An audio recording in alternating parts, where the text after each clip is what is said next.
বাংলার এক ছোট্ট গ্রাম, সবুজ ধানক্ষেত, দূরে তালগাছ, গরুর গাড়ি চলে যাচ্ছে ধীরে ধীরে। গ্রামের মানুষরা সাদাশীতে জীবনের সুখে শান্তিতে দিন কাটাচ্ছে। সেই গ্রামেই থাকে এক দুষ্ট ছেলে, নাম তার বাপ্পা। একদিন বিকেলে বাপ্পা মাঠে গরু চড়াচ্ছিল। হঠাৎ তার মাথায় একটা দুষ্টুমির আইডিয়া এলো।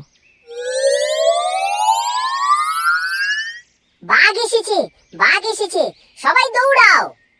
এই কথা শুনে গ্রামবাসীরা সব কাজ ফেলে মাঠের দিকে দৌড়ে এলো। কারো হাতে লাঠি, কারো হাতে কাস্তে।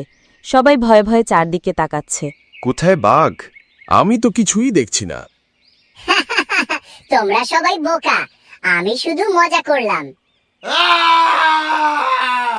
সবাই রেগে গেল। এই ছেলে একদিন নিজের সর্বনাশ করবে।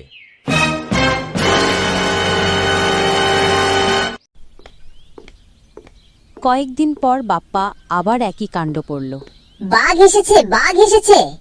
গ্রামবাসীরা আবার দৌড়ে এলো, কিন্তু কাছে গিয়ে দেখে কোথাও কোনো বাঘ নেই। আবার মিথ্যে? এবার কিন্তু সাবধান করে দিলাম।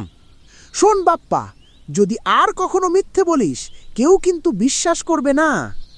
আচ্ছা আচ্ছা, আর বলবো না।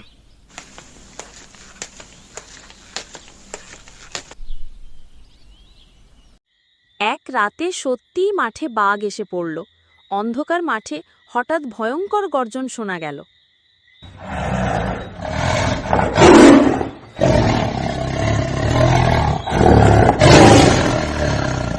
উমা, এবার সত্যি বাঘ এসেছে, কেউ বাঁচাও, দয়া করে বাঁচাও, বাঁচাও, বাঁচাও।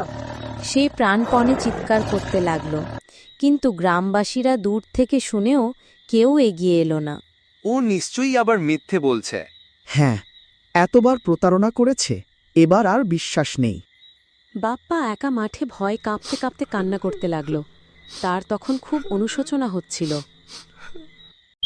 পরের দিন সকালে গ্রামের গাছতলায় সবাই জড়ো হলো। বাপ্পার চোখে জল নিয়ে দাঁড়িয়ে আছে। দাদু, আমি ভুল করেছি, আমি শুধু মজা করতে চেয়েছিলাম, কিন্তু এখন বুঝেছি মিথ্যে বললে কেউ বিশ্বাস করে না। ঠিক বলেছ বাপ্পা। মনে রেখো, মিথ্যে দিয়ে সাময়িক আনন্দ পাওয়া যায়, কিন্তু সত্যি ছাড়া কাউকে বিশ্বাসযোগ্য বানানো যায় না। আর মনে রেখো, সত্যের জয় সব সময় হয়। হ্যাঁ দাদু, আমি আর কখনো মিথ্যে বলবো না।